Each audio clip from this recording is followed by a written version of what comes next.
Me decía Mónica, hemos nacido para sufrir, que hay gente que sufre un mes de su vida, 3 meses, pero desde los 0 a los 24 años es mucho sufrimiento. Te abraza, te dice que te quiere y 2 días más tarde te rompe el tabique nasal de una paliza. Cuando giraba la llave en la cerradura, ese sonido nos ha dado ansiedad muchos años. Hola, estamos en Feminine Flames. Hoy tengo el honor de hablar con una mujer llamada Mónica Mendoza, que es una de las top 100 speakers de España. Ella tiene una historia muy impactante de riesgo social, de dolor familiar, y hoy nos va a compartir parte de esa historia y también nos va a explicar cómo la ha ido transformando esa historia, cómo la ha ido entregando en su vida y hoy en día cómo ilumina a otras personas con sus conferencias. Voy a darle la bienvenida a Mónica. ¿Qué tal? Muy bien, muy contenta de estar aquí contigo. Pues Mónica, lo que he sabido de tu historia me ha parecido bastante impactante, esa sería la palabra, y diría que a veces parece hasta increíble. Entonces vamos a ir desgranando toda tu vida, esta carga que has tenido durante estos años. Vamos a empezar cuando eras niña. ¿Viviste con miedo la situación que tenías con tu padre? ¿Cómo era? Pues sí, estábamos viviendo en Hospitalet, en la periferia de Barcelona, familia típica inmigrante andaluza que vino en los años 70 a buscar un futuro mejor como tantos otros. Y mi padre tenía un trastorno de personalidad agudizado porque era alcohólico. Imagínate, 3 mujeres en casa, yo era, más mi madre, 4, 3 hermanas, yo soy la mayor. Y dependiendo de cómo llegara a casa, pues había malos tratos. Entonces, sí, sí, la verdad es que lo viví con mucho miedo la infancia y la adolescencia. ¿Y los malos tratos eran dirigidos a tu madre, a vosotras, o era un poco general? Pues sobre todo a mí, que soy la más rebelde, y a mi madre. Mis hermanas eran muy pequeñitas, yo tendría 15 años y ellas eran más pequeñitas. Sí, el hecho es que cuando alguien dice que su padre era alcohólico, te imaginas al típico borracho que es muy agresivo, pero me gustaría romper ese patrón y ese arquetipo, porque era más bien ese bebedor que en su época hay que contextualizar. Personas que venían sin cultura, muy pobres, ah, habituadas, que el alcoholismo estaba más normalizado que hoy en día y después de trabajar estaban deseando todos de ir al bar. Yo ahora veo que los padres de hoy en día trabajan y van corriendo deseando ver a sus hijos y cuidarlos, ¿no? Ha cambiado todo mucho. No quiero generalizar, nunca hay que generalizar, pero era un hombre que muchas veces cuando no bebía era súper amable, jugaba con nosotras, muy divertido, lo queríamos un montón y pues no sé, con una frecuencia de 2, 3 veces al mes bebía y entonces le cambiaba el carácter. Luego fue más frecuente, pero no hay que pensar en ese arquetipo de que todos los días, no, no. Pero eso es peor para el cerebro, imagínate, porque te dan una de cal y una de arena, te abraza, te dice que te quiere y 2 días más tarde te rompe el tabique nasal de una paliza, que mi madre y yo lo tenemos roto. O sea que, digamos, estás diciendo que unas 2 veces al mes aproximadamente y luego a más venía. ¿Cómo era esa reacción? ¿Cómo lo veíais aparecer en casa? ¿Cómo era? Pues el cerebro asocia muy rápidamente cuando giraba la llave en la cerradura, ese sonido nos ha dado ansiedad muchos años, porque es como ya venía de las 9 de la noche de trabajar y cuando daba en la cerradura y ya se sabía que era él, nosotras estábamos en casa con mi madre, pues ese ruido de hacer clac, ya empezábamos a tener taquicardias. ¿Sí? ¿Qué esperabais? Dependiendo del día bien, dependiendo del día mal, tú imagínate. Y cuando, o sea, digamos que el día que había bebido, ¿lo veíais transformado? ¿O venía a arrebatar contra vosotras? ¿O, Si le o se cambiabas, iniciaba? ¿Cualquier cosa iniciaba una discusión? sí, le cambiaba hasta la cara. Sí, sí, por cualquier cosa. Si estás viendo la tele, ¿por qué estás viendo la tele? Si no estás viendo la tele, ¿por qué no estás viendo la tele? Sí, no, cuando quiere buscar problemas es en base a todo. Y siempre los culpables los de fuera.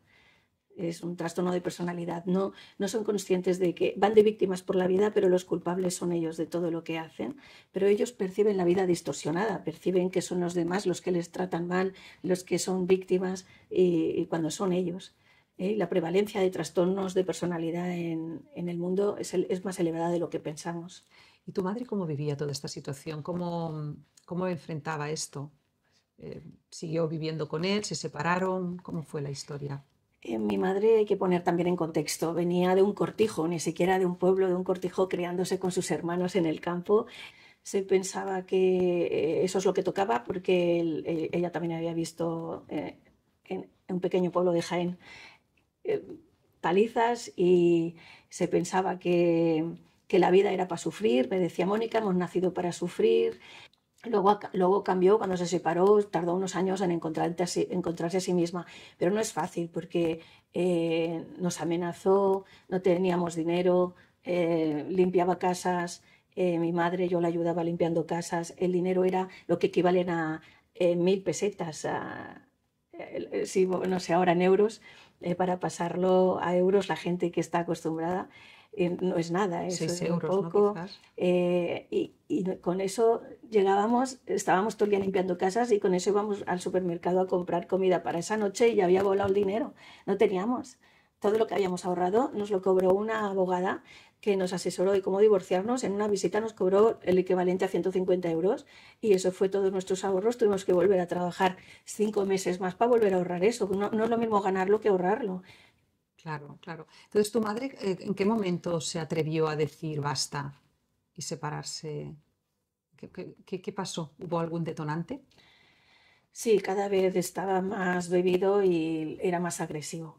Sí, cada vez más. Yo también le decía, mamá, esto no es normal, nos espera una vida mejor, a ti también te espera una vida mejor, eres buena persona, pero él teníamos mucho miedo. Cuando tienes miedo, el miedo te paraliza. Y si tuviéramos otro sitio donde vivir, pero es que dices, ¿y dónde va él? Teníamos miedo porque lo queríamos. Fíjate que no lo veíamos como alguien malo, lo queríamos a mi padre porque lo veíamos como un enfermo, no como una persona mala. Cuando él no bebía, nos abrazaba, nos quería. No estoy justificando las palizas en absoluto. Yo he llorado mucho por ellas y me rompía las gafas y yo he estado años sin gafas hasta que un día tenía 6 dioptrías de miopía. Yo no veía en clase y tenía 12, 13 años, teníamos dinero para comprar más gafas. Entonces me las rompía en cada paliza. Yo, venga, teníamos que ahorrar para comprar más gafas hasta que llegó un día que dijo, ya que no sé, ya no, la niña va sin gafas, pero me tocó la regla. En la regla tienes un cambio hormonal, te sube la miopía. Yo no veía en clase la pizarra. O sea, cualquier tontería así que te diga es que realmente es para vivirlo, es para vivirlo. Entonces, cuando esas decisiones sí que hubo un detonante pues que fue cada vez más agresivo y con más frecuencia veía, sí. Y en algún momento tu padre, por lo que he podido saber, quiso quitarse la vida. Sí, ¿Cómo fue? ¿En qué momento? Sitúanos un poco, ¿qué edad tenías tú y en qué punto estábamos de toda esta situación? ¿Fue cuando estaba todavía con tu madre viviendo? sí, a los 19 años yo estaba, fíjate, limpiando en el Club de Polo de Barcelona. Yo era creyente y decía, Dios, ¿por qué esa chica que tiene mi edad está encima del caballo? Yo aquí limpiando la que deja el caballo. ¿Por qué? ¿Por qué Dios? Decía. Ahora lo vivo desde el agradecimiento, gracias Dios por cuidarme, pero en su época te rebelas contra el destino, te rebelas contra el sistema, no entiendes por qué te pasan tantas cosas malas cuando tú no has hecho nada.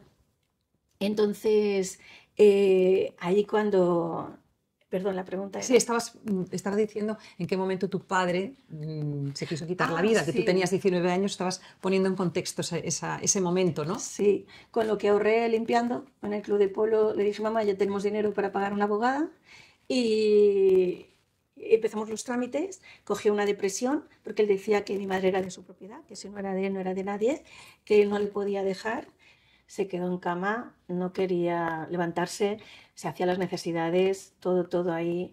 Yo llamé a la ambulancia dijo que tenían un protocolo, que no podían llevarse a mi padre por la fuerza hasta que no pasaran 48 horas. Imagínate 2 días con un hombre que llora a todas horas, que se hace todo en la cama, mis hermanas menores de edad. No teníamos mucha comida en la nevera, la única fuente de ingresos venía de él. Y, y vino la ambulancia, se lo llevó, entró en el psiquiátrico de San Boi y porque él decía que se quería quitar la vida, había riesgo, pero lo dieron de alta en 15 días porque decían que tenían mucha lista de espera y se tiró del balcón de un quinto piso. ¿Y qué pasó? ¿Está vivo? Pues cayó de pie, no se lesionó la médula ni ninguna parte extremadamente importante para la supervivencia y se rompió todos los huesos de la cara y del cuerpo. No se mató, pero imagínate, en su día me dijeron que mi padre era el enfermo que más tiempo había estado ingresado de toda la historia del hospital de Belviche. Estuvo en traumatología, en psiquiatría, estuvo en varias, pero sobre todo en traumatología porque tenía todos los huesos rotos. Y a partir de ese momento fue, porque claro, en ese momento entiendo que todavía estaba viviendo con tu madre, todavía no se habían separado. No, justamente cogió la depresión porque ya mi madre se había separado de él y él Ah, no lo aceptaba. Él decía que no, que tenían que acabar juntos y morir juntos, que era como de su propiedad, que no podía, vale. no aceptó. Era un trastorno de depresión por trastorno de adaptación, no quería aceptarlo. ¿Y vosotras seguíais viviendo con tu padre en esas circunstancias? ¿O con tu madre? ¿Cómo lo hacíais? Sí, porque no teníamos dónde ir. Mi madre fue a lo que ellos tenían como segunda residencia, una casa en una urbanización en la montaña en Rubí, donde no estaba asfaltado, no llegaba el autobús y perdido donde Cristo perdió la bota. Entonces nosotras estábamos escolarizadas allí, no podíamos irnos tan lejos y encima en esa situación y teníamos que cuidar a mi padre, nos sentíamos como obligadas moralmente a cuidarle y nos quedamos allí en Hospitalet, sí. Durante un tiempo yo luego ya me fui con mi madre y dejé a mis hermanas con mi padre, pero no era fácil porque después de salir de ingresado, aún así 7 años más tarde se casó con otra mujer, tuvo un accidente de tráfico, iba bebido y murió su mujer en ese accidente. Y volvió a entrar en el hospital de Belviche 7 años más tarde, si ya tenía casi todo el cuerpo lesionado porque le operaron varias veces a vida o muerte. Imagínate 7 años más tarde el accidente de coche donde se llevó un olivo por delante y el coche dando vueltas de campana conduciendo él. ¿Y esto cómo lo ibas tú integrando? Porque además te pilló en una etapa, infancia, adolescencia. ¿Cómo tú podías tirar para adelante? ¿Cómo te presentabas ante el mundo? Porque me imagino que sentirías miedo, vergüenza, no lo sé. ¿Qué sentías? Pues me di cuenta que yo lloraba cada día de mi vida, que normalicé que llorar era normal porque es que tenía una pena tan grande en mi corazón. Y luego me di cuenta que no, que la gente normalmente no llora cada día, pero hay cosas que las vas normalizando. Entonces tuvimos que dejar los estudios y ponernos a trabajar todas las hermanas para tener dinero para la economía familiar y comer. Y muy mal porque yo estaba ya en el extrarradio de un barrio con gente, en una familia en riesgo de exclusión social, con gente y amistades que estaban consumiendo drogas, vendiendo drogas. Yo sabía que iba a acabar como ellos si no tomaba medidas, porque ya el entorno te lleva, el contexto es ese. Y más aún en familias desestructuradas como la mía. Y yo decía, Mónica, la única manera que tengo de salir adelante va a ser estudiando porque yo creo que la formación te da libertad, te da criterio y te da herramientas para tener un trabajo mejor. Entonces me apunté a la carrera de psicología, pero tenía que vender. Yo me hacía de vendedora hasta que no vendía, llegaba a objetivos, yo no podía irme a la facultad a estudiar. Pero ¿qué es lo que te llevó a esta mentalidad así tan, cómo tenías tan claro, con todo lo que habías, no tenías unos referentes que te hubieran ayudado? ¿De dónde te nació esa mentalidad de que tenías que estudiar para salir? ¿En qué te inspiraste? Muy buena pregunta, porque cuando teníamos que hacer trabajos en EGB, lo que antes era Sí, EGB, yo también hice el EGB. iba a la biblioteca de Hospitalet de Llobregat, en la biblioteca Can Sumarro, y allá empecé a ver libros y vi que me encantaba la lectura y documentarme sobre el cerebro, por qué mi padre actuaba así, ya con 9, 10 añitos, 11 añitos, por qué mi padre era tan majo unos días y tan cariñoso con nosotras y otros días era un ogro, por qué una vecina decía, o un vecino que tenía roto algo, iba corriendo a arreglárselo y a nosotras nos dejó un invierno sin agua caliente por no arreglar la caldera 2 meses. ¿Por qué? ¿Por qué era así? Esa diferencia, ¿no? No te cuadraba y quisiste encontrar el porqué. Sí, ¿por qué la conducta humana? ¿Por qué el cerebro? De hecho, estudié la carrera de psicología, por eso cogí esa y no otra. Claro, claro. ¿Y qué te aportó la carrera de psicología? ¿Realmente pudiste entender a tu padre? Pues yo fui con mucha expectativa. También es verdad que, imagínate, yo no podía ir a la facultad, iba nocturno, hasta que no hubiera ganado el dinero suficiente para comer. Así que había semanas que no iba. Y en esa época que no había internet, nadie te dejaba los apuntes, y menos yo, que aparecía y desaparecía como el Guadiana. El único que me dejaba los apuntes era mi mejor amigo, pero mi mejor amigo era ciego, vendía cupones de la 11 en Sabadell, me los pasaba en braille. Primero de carrera lo hice en braille. ¿Qué dices? O sea, que tuviste que aprender a leer en braille. Sí, hasta que la 11 me dio un software que pasa del Braille al Word, que se llama JAWS, y gracias a ese software se me pasaba al Word. Y después mi amigo, que se llama Domingo, que luego fue psicólogo para niños ciegos en la 11 y se jubiló siendo el director general de la 11 en Lérida, mira qué caso más bonito de superación el de mi amigo, y seguimos siendo amigos, y muy buenos amigos. Me daba el casete de toda la vida de antes, y me decía, Mónica, cuando estudies, grábate. Y así con tu voz, cuando yo no tengo clientes en la caseta de cupones, con tu voz yo escucho el temario y puedo estudiar. Así nos retroalimentamos 5 años de carrera. O sea, que os ayudabais mutuamente, tú con tu voz, que se lo leías, Sí. y qué bien, qué bien. Oye, y entonces, vamos a ver, vamos a dónde estábamos, en el punto que estábamos. Tú has conseguido ya estudiar la psicología. ¿Tu padre sigue vivo? Se tiró del balcón de un quinto piso, que son 15 metros de altura, y no se mató. Luego tuvo el accidente de coche conduciendo él. La sacaron los bomberos en un amasijo de hierros apretado entre los coches, entre el coche, pero él ya era hierro. Él tenía casi todo hierro. Le llamaban Robocop en el hospital de Belviche porque se rompió todos los huesos y le iban poniendo pues trocitos de hierro en las operaciones, prótesis. La mandíbula no la podía mover porque era hierro, solo se le abría un trocito suficiente para meterle la cuchara para poderle darle sopa. Líquido cefalorraquídeo, el líquido que hay en el cerebro, le salía por el cráneo porque había tantas fracturas en el cráneo que no las detectaban todas, aunque lo operaron varias veces no podían detectarlas todas. Entonces el líquido cefalorraquídeo le salía por la nariz muchas veces, y también el paladar lo tenía roto, y si comía espaguetis le salía por la nariz. O sea, lo que te estoy diciendo, o sea, cuando alguien es tan duro de ver, y sobre todo verlo sufrir, porque nosotros no le veíamos como mala persona, le veíamos como un enfermo, que él veía el mundo de una manera determinada que está distorsionada. Entonces verle sufrir con tantos dolores, porque ibas al hospital y tenía todo lleno de hierros que le atravesaban la pierna, los brazos, el cuerpo llagado de estar 1 año y medio sin moverse de la cama en esta postura, con llagas. Algunas enfermeras eran majas, otras eran unas que no le hacían ni caso. Déjalo, que no para de quejarse. Pero ponte tú en su situación.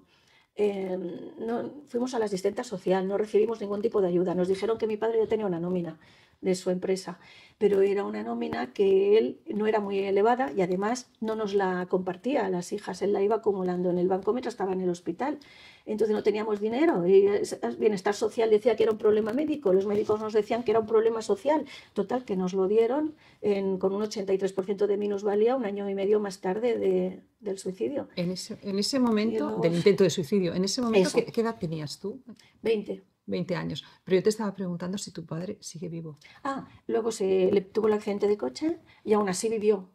Su mujer murió en ese accidente, él vivió, y murió 7 años más tarde, 8 años más tarde del accidente, caminando por el parque de un infarto. O sea, bueno. Hay una cosa que a mí me sorprende, y has hablado de realmente que eres muy empática y que de alguna manera le veías la parte buena. ¿De dónde te nacía esa empatía? Porque estás diciendo que por un lado no os daba dinero, o sea, digamos, de alguna manera os maltrataba o os dejaba, digamos que vuestras necesidades no las teníais cubiertas, no os daba esa protección que teóricamente te tiene que dar un padre. Entonces, pero tú aún así siempre lo has querido, siempre lo has apoyado, lo has cuidado. ¿De dónde te ha nacido eso?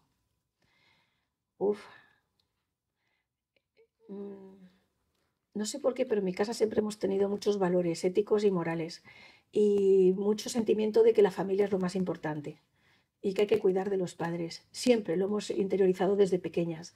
Mi madre tiene muchos valores, de hecho no teníamos para comer, mi madre limpia casas, y la contrataban en todos los sitios porque decían que no robaba, que habían algunas que robaban, y tenía ella que limpiar en Pedralbes figuritas de lladró y cosas que son caras, y mi madre antes se corta una mano que robar y no teníamos comida. La honestidad la lealtad y el amor a la familia lo hemos tenido siempre todas desde pequeñas, sí. Pero por lo que estás diciendo, te lo he inculcado bastante por la parte materna, ¿no? Sí, la verdad. También es verdad que el cerebro es muy traicionero y a veces recuerdas, cuando recuerdas a tu padre sufriendo, llorando, ves que no tiene herramientas para salir adelante, que de la manera en que ha sido criado, él vive la vida de una manera que es esa misma percepción de su propio cerebro lo que le hace infeliz. Entonces lo aprendes a ver como víctima. La empatía también la desarrollé vendiendo. Si no vendía, no comíamos, o sea, no había dinero, ni podía estudiar, yo quería estudiar.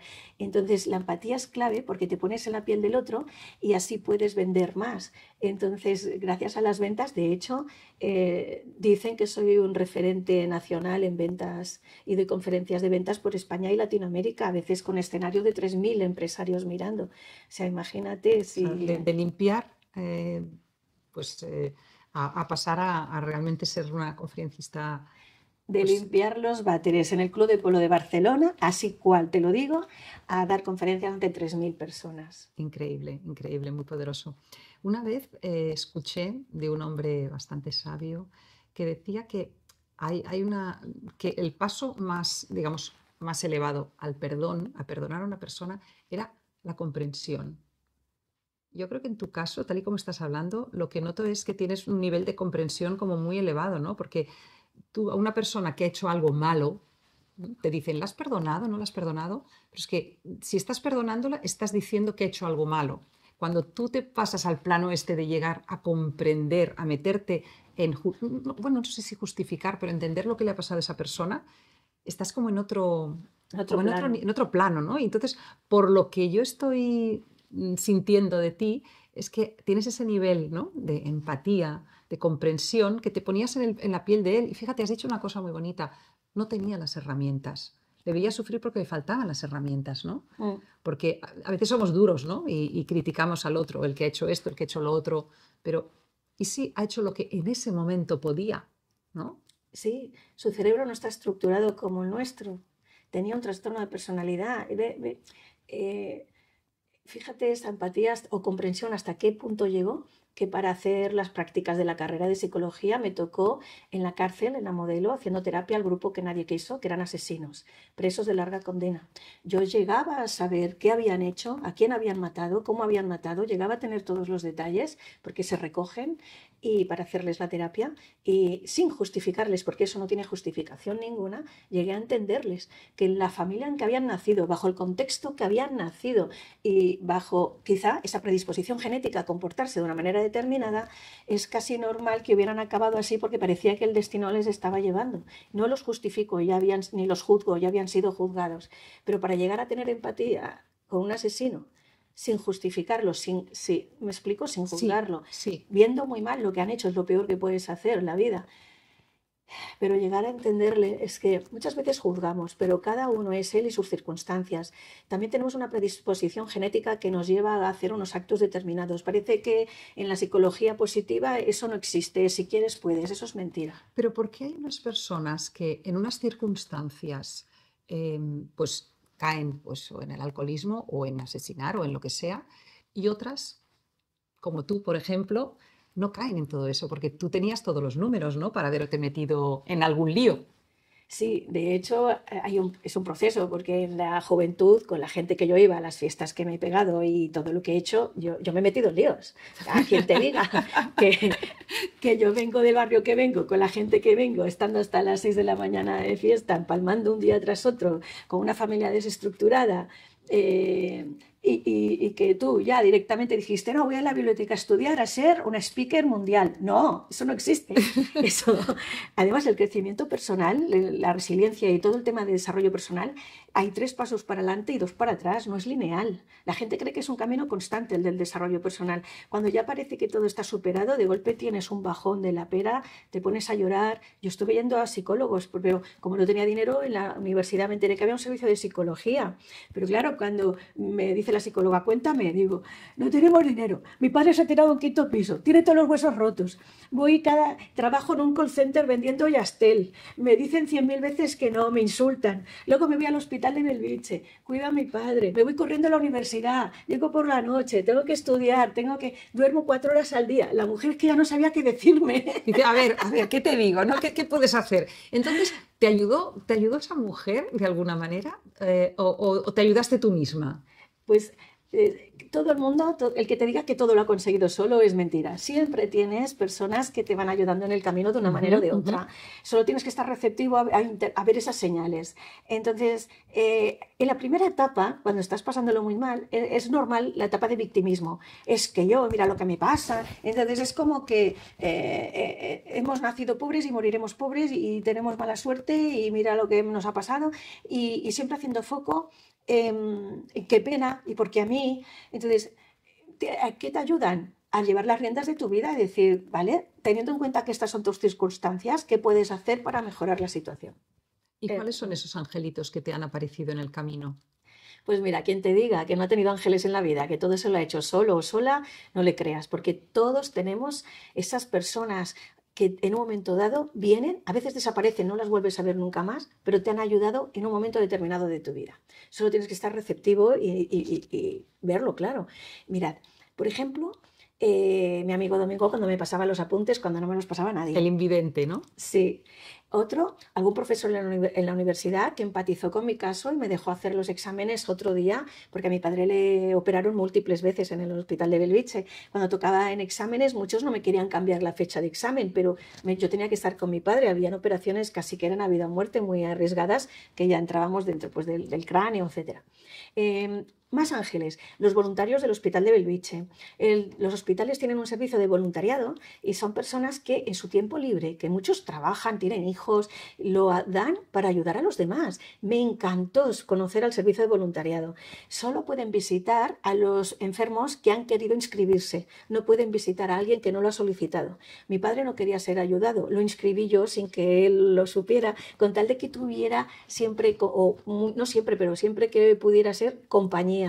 Y nos hicieron un trabajo enorme. Incluso uno una vez me vio llorando, me abrazó, me dio su bocadillo para comer, que yo no tenía bocadillo, tenía hambre y tenía muy poco dinero. Y ese hombre, yo nunca le he podido dar las gracias. Porque claro, te sentías como apoyada, ¿no? Con estas personas. Pero muchas veces con gente anónima y pobre como nosotros. Fíjate, en la propia comunidad de vecinos donde estábamos, la gente era muy pobre. Habían situaciones graves de vulnerabilidad económica y nos hacían la cena. Muchas vecinas nos ayudaban cuando eran ellas las primeras que llegaban justas a final de mes. ¿Qué más, Ángeles? En el hospital de Jaén, cuando mi padre tuvo el accidente, el psiquiatra se portó fatal, pero las auxiliares de enfermería, yo le tenía que decir a mi padre que su mujer había muerto porque no se lo dijeron. Como habían visto en el historial que había tenido un intento de suicidio, no querían decírselo. Le habían dicho que su mujer estaba viva. Yo tuve que bajar de Barcelona y decirle a mi padre que estaba muerta porque mi padre ya salió del coma y empezó a preguntar por ella. Y tenía más lesiones todavía, porque acordaros que 7 años antes tenía lesiones de por vida del intento de suicidio por el balcón. Entonces yo le decía al psiquiatra, por favor ayúdeme, yo no le puedo decir a mi padre esto, me va a matar, o sea, ¿cómo le voy a decir que se ha muerto si él se cree que está viva? Y yo no tenía las herramientas que tengo ahora con 50 años, era más joven, eso me sobrepasaba, yo llorando. Además, mi padre me empezó a coger algo de manía diciendo que yo tenía la culpa de todo, de que mi madre lo hubiera dejado porque yo le he comido la cabeza a mi madre, porque claro, con mi dinero yo ayudé a que mi madre pagara un abogado para divorciarse, pero la situación en casa era insostenible y me hizo sentir que yo tenía la culpa. Entonces llegó una época donde mi padre no me quería ni ver. Entonces cuando yo aparecí, vete, vete, encima yo tenía que decirle que su mujer había muerto, que no estaba viva. ¿Y cómo se lo dijiste? Pues pedí ayuda a los médicos porque tenía miedo a su reacción. Él tenía catéteres, tenía sonda para hacer sus necesidades y al final las únicas que me ayudaron fueron, si bajamos el escalafón, las auxiliares de enfermería que dijeron, se apiadaron de mí, me dieron un abrazo, yo lloraba muchísimo, no me atrevo, ¿cómo se lo digo? Y me dijeron, se lo vamos a decir nosotras, pero se lo tienes que decir tú, porque se lo tienes que decir tú, pero nosotros vamos a ayudarte, vamos a entrar contigo y le vamos a acariciar. Y le decían, Eladio, él se llamaba Eladio, y le acariciaban, te tenemos que decir algo, venga, relájate, cariño. Ellas ya. Digamos que te lo prepararon, ¿no? Se lo Sí. pusieron como para que tú pudieses lanzarle Sí. la frase, ¿no? Esa de Y le dije, tu mujer ha muerto. Se quitó el catéter, se quitó todo y se fue a la ventana a tirarse del balcón. Pero las ventanas de los hospitales no se pueden abrir del todo. Justo creo que por ese motivo. Como quería... Sí, que fueron a cogerle porque se tiraba. Pero llega un momento que la ventana no se abre, se abre un trocito así, no cabe una persona. Creo que es a propósito por este tema, nunca lo pregunté. Entonces, ¿tú crees que todos estos ángeles han influido en que hayas creído que se podía salir de esa situación? Sí, pero cuando tú te quemas con leche, ves una vaca y te pones a llorar. Tú aprendes desde pequeña que por mucho que te esfuerces no sales de esa situación. En psicología está estudiado este concepto. Que aprendes a que las cosas te pasan y tú no controlas tu vida, porque te vienen cosas sin que tú las busques muy malas y por mucho que intentas subir, por ejemplo, de escala social, luego tienes un problema y ya vuelves a bajar. Es súper difícil. ¿Y cómo sales? ¿Cómo rompes ese círculo vicioso mental, ¿no? ¿Cómo rompes eso? ¿Cómo lo hiciste tú? Has dado en el clavo porque cambiar esas creencias limitantes de la inofensión aprendida, que se llama así. Yo he aprendido que por mucho que haga, voy a seguir siendo pobre y con problemas. ¿Por qué? Porque cada vez que lo intentas te pasa algo y no es como el elefante, ¿no? Esa fábula del elefante que desde que es pequeño ya le ponen unos grilletes y no puede caminar y llega un momento que ya de mayor le quitan los grilletes y el elefante no camina porque cree que no puede. Ya no es que ni lo intenta, ¿no? Pues algo parecido te pasa en esos estados de tanta vulnerabilidad, porque hay gente que sufre un mes de su vida, 3 meses, pero desde los 0 a los 24 años es mucho sufrimiento. El cerebro cablea diferente, las conexiones neuronales se crean diferente. Te dan más resiliencia, más tolerancia a la frustración. Para mis hermanas y para mi madre y para mí, algo tiene que ser muy grave para que nos preocupe. Cuando la mayoría de la gente se preocupa de cosas, nosotras decíamos, mamá, ¿pero por qué se preocupa? Pues esto es una tontería. Si esto no es nada. Sí, puede parecer frívolo lo que ahora te digo, pero es real. Tiene que ser algo muy, muy heavy. Entonces, ¿cómo cambié ese mindset? Cuando fui a la facultad y empecé a rodearme de gente de clase social media, media alta. Antes mi estrato era solo pues Hospitalet y gente pobre, más aún antes. Ahora hay las redes sociales, la gente viaja más. Ahora, antes pues te movías en tu micromundo, ¿no? Claro. De nicho.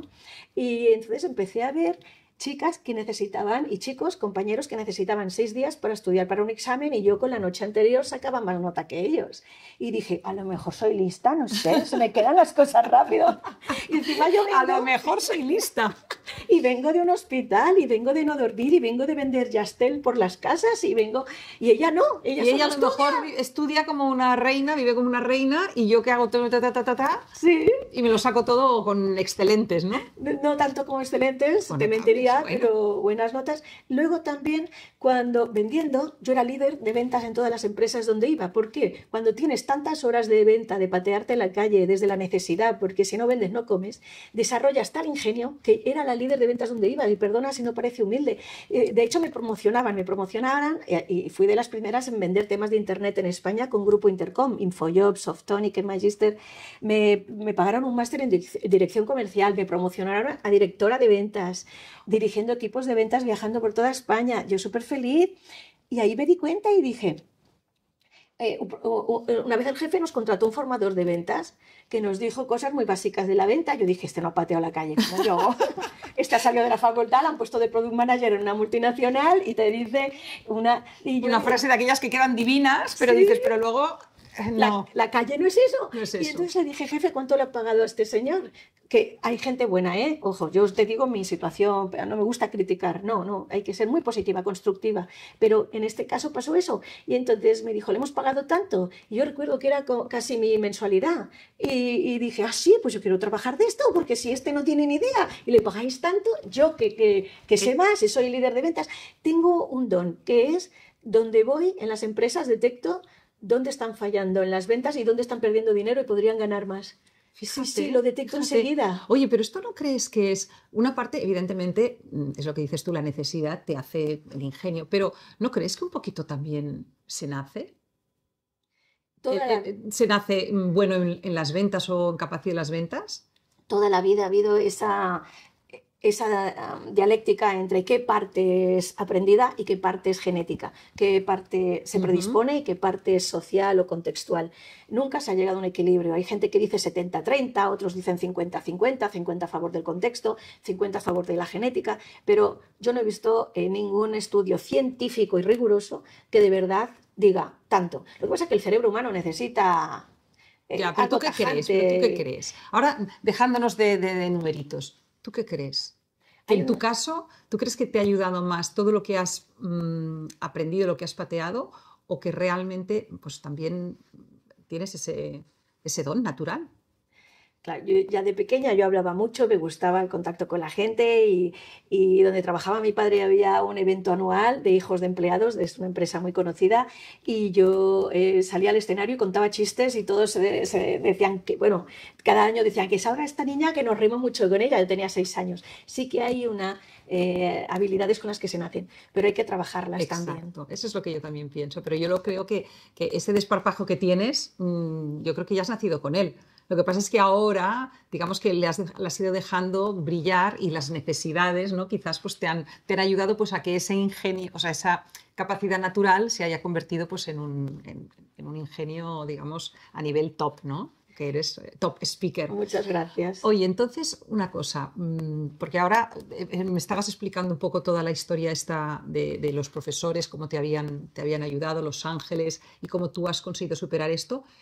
Tus hermanas, por ejemplo, que han vivido la misma historia, aunque tú eras la mayor y ellas quizás no tenían esa responsabilidad de cuidar, pero han vivido lo mismo, han tenido el mismo padre y la misma madre, ellas también han podido conseguir, digamos, integrar, transformar todo este dolor en alguna una actividad pues, o de éxito o de felicidad en sus vidas.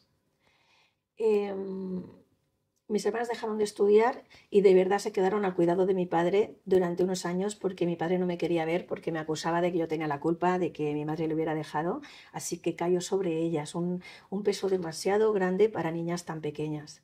Entonces ya no retomaron los estudios y cuando no tienes estudios primarios, los trabajos son menos cualificados y han tenido Claro. otro destino. Pero a nivel de mentalidad, digamos que han podido superar esas, digamos, creencias limitantes, todo eso que se les ha ido generando al ver que las cosas eran tan complicadas. Tú has conseguido, bueno, de hecho, tú has dicho que de alguna manera, por el hecho de haber ido a estudiar y estar en contacto con personas de otro nivel y tú misma poderte comparar y decir, ostras, pues yo también puedo, eso también te ha ayudado a cambiar. Pero ellas viéndote a ti, no han dicho, pues si ella ha podido, a lo mejor yo también puedo salir de esta manera de pensar, ¿no? Entran en una espiral que se retroalimenta sola. Me admiran y son encantadoras, las quiero mucho, pero me admiran, creen que yo he nacido como que eres, soy la lista de la familia, dicen. Que has nacido, como se suele decir, con la flor en, ¿no? Y que con la suerte, ¿no? Sí, pero las tres y mi madre también, mis dos hermanas y mi madre, tienen una sonrisa permanente en la cara. Bueno, pues eso ya. Siempre tienen una sonrisa, son muy buenas personas, muy honestas, para mí es lo más importante en la vida. Muy bien. Entonces, ahora ya vamos a pasar un poquito bueno, de esta historia de película, porque, a ver, esto es una historia de película. Hay alguna productora de cine que me ha contactado Ah, para hacer sí, ah, una sí. peli. Sí, Hombre, es que la sí. verdad es que es una historia bastante, bastante fuerte. Digamos, de toda esta historia tan impactante que has tenido, Ujú. mm, bueno, ¿cómo has conseguido ahora hacer todas estas conferencias? Porque estudiaste psicología y cómo has llegado a estar en el escenario con tantas personas inspirándolas. Empecé a dar formación en ventas, empecé a hacerme famosa a través de las redes sociales que me dieron visibilidad y el boca a oreja de clientes que dijeron, oye, yo he aplicado lo que Mónica me ha dicho y vendo más. Porque no solo hablo de técnicas de venta, como soy psicóloga, hay mucho de habilidades, hay mucho de psicología de la venta que incorporó que a lo mejor otras personas no tienen un conocimiento tan importante, ¿no? tan ecléctico de la venta. Psicología, dirección, máster en dirección comercial, he dirigido equipos de ventas, he vendido en las casas, por las casas, círculo de lectores. Un día me dejó encerrado a una mujer con síndrome de Diógenes en su casa. Yo soy alérgica al pelo de gato, al pelo de perro, al polvo y a los ácaros. Imagínate en una casa con una mujer con todo lleno de basura, gatos callejeros, y tiró las llaves, cerró y tiró las llaves a un cúmulo de basura. Yo no la encontraba, las llaves, no habían móviles en aquella época y tardó 3 horas la policía en venirme a buscar. No me digas tú, yo ya tenía broncoespasmo agudo, acabé en el hospital de Belviche con mascarilla de oxígeno y cortisona. Tú dime si esas cosas no te curten, más luego la realidad que había en casa. Si es que yo aprendí en la cárcel una cosa, y es que todos tenían la misma realidad objetiva, que eran mínimo 20, 30 años de condena, 30 años, 20 privados de libertad. Todos, ante la misma realidad objetiva, cada uno decidía cómo quería vivir la condena. Nadie les podía quitar la libertad de elegir cómo vivir la situación.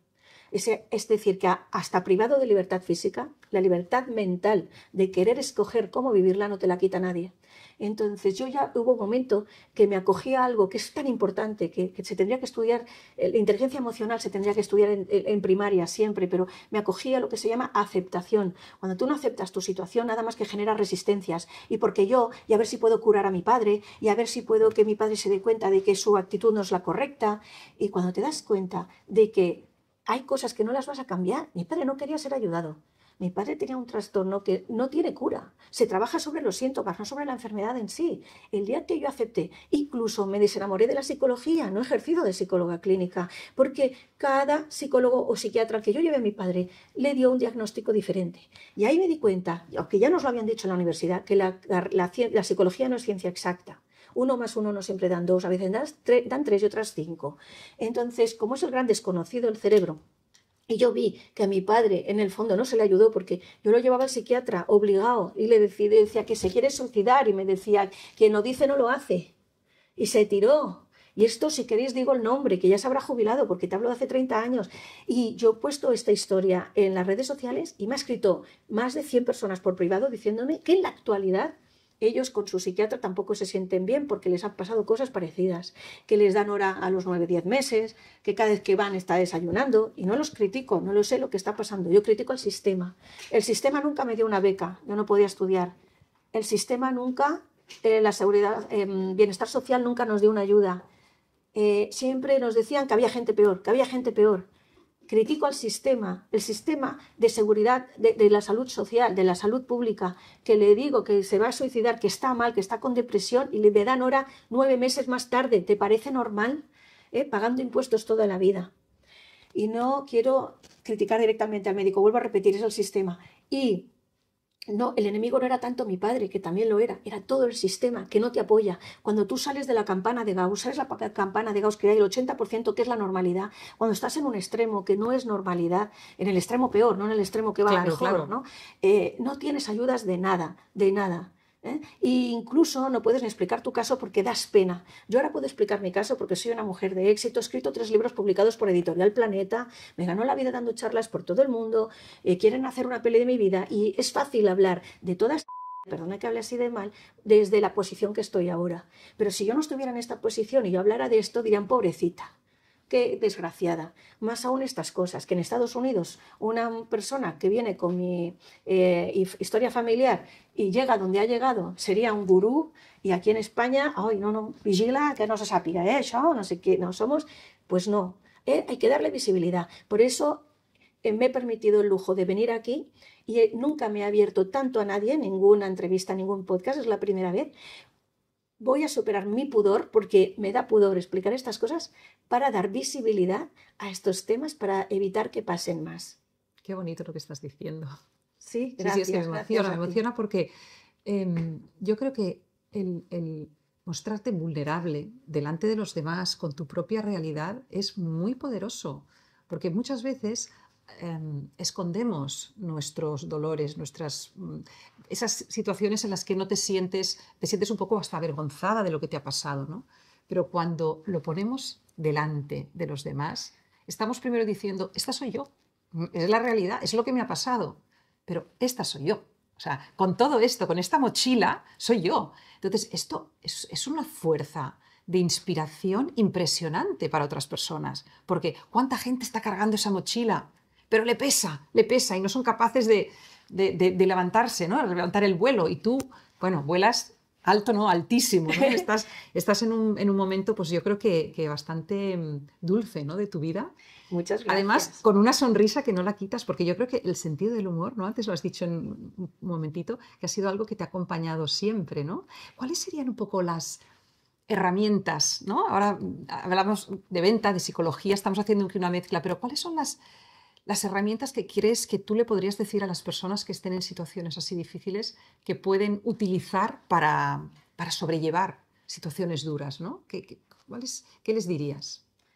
Muy bien, pues primero la sabiduría, que se documenten en fuentes fidedignas, porque hay mucho de psicología barata en las redes que es mentira, en fuentes fidedignas para que se puedan autodiagnosticar y les den herramientas para poder salir adelante. La formación y el conocimiento para mí me ha dado libertad y me ha dado la posibilidad de subir de escalafón social, porque lo que cobro ahora por una hora de charla es lo que ganan mis hermanas en 2 meses y medio.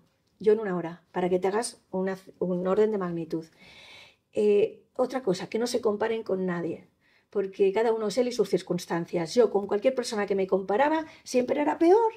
Digo, mira, y esta que tiene más tiempo, y mira este, y mira tal. Y una me decía que tenía un problema. Cuando yo escuchaba el problema, digo, no tuviera yo tu problema, ojalá. No. Y además son problemas, no dejan de ser problemas del primer mundo, porque, oye, y los que vienen en patera y se dejan la vida para venir aquí, mis problemas son graves, pero también hay que relativizarlos, son del primer mundo, problemas del primer mundo. Los hay mucho peores. No te compares con nadie, porque es que incluso a nivel físico te podías comparar en un momento dado cuando tienes la autoestima baja. Mira qué guapa y mira qué guapo, o mira... Entonces entras en una espiral donde cuando naces en una familia así estructurada, si no tienes una buena autoestima, la gente se aprovecha de ti, las relaciones son tóxicas, no te empoderas, no confías en tus posibilidades, y eso te lleva a la derrota. Y lo que te ha llevado a la derrota a veces no ha sido tu origen, de dónde has nacido, ha sido tu propia mentalidad, que no te estás dando cuenta que tú lo estás provocando solo, profecía autocumplida.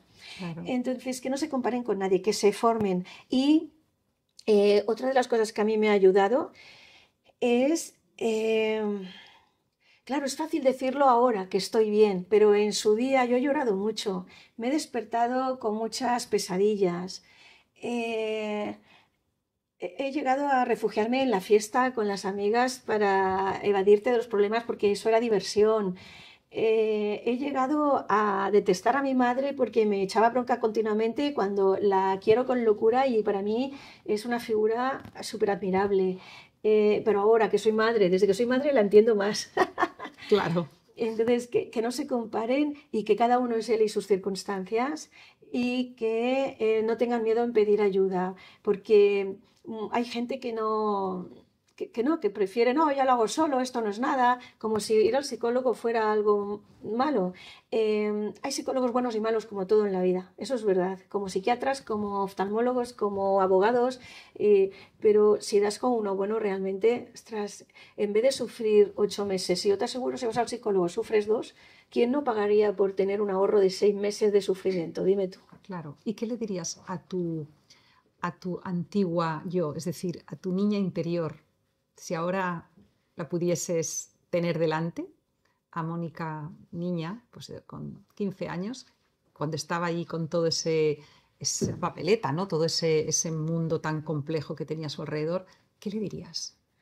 Ahora viéndolo con perspectiva, ¿no? ¿Qué le dirías? Cuando estás involucrada con tantas cosas tan dramáticas que ninguna niña de nuestra edad tendría que haber vivido nunca, porque las cosas no se digieren igual a los 30 que a los 40 que a los 15. Exacto. No tienes aún esa madurez emocional para sobrellevar bien según qué experiencias tan dramáticas como las que tuvimos que vivir, porque hay otras que he saltado entre medio, pero os podéis imaginar.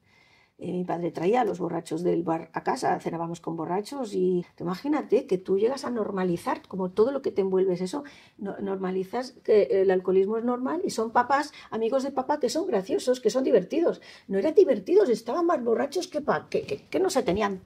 Alguno se quedaba dormido así en la silla. ¿Qué le dirías? Entonces, ¿qué le dirías a esa niña que veía eso yo le tenía que haber dicho, eso no es normal, que lo estás normalizando cosas no normales, te espera un futuro mejor, te espera un futuro más brillante. La vida no es eso, a ti te han dicho que la vida es eso, que la vida es sufrir, que esto es lo que te ha tocado y no se puede cambiar. No, la vida es preciosa y vas a tener una vida muy bonita, pero tienes que confiar en ello. Eso es lo que le diría. Qué poderoso, Mónica. Mira, ha sido una charla realmente, bueno, yo creo que de las historias que he escuchado hasta la fecha en Feminine Flames es la historia más impactante y que viene de una mujer con una sonrisa y con una fuerza que tienes interior impresionante. Me ha encantado tener esta conversación contigo y como obsequio del programa te vamos a entregar esta orquídea. ¡Oh, gracias! A mí me encantan las flores. La orquídea para mí es una flor muy femenina, pero también es muy fuerte, porque va saliendo de año en año y te da las flores durante muchos días. Entonces es como un elemento y bueno, para que te acuerdes de nosotros y tu paso por Feminine Flames. Muchísimas gracias por tu tiempo.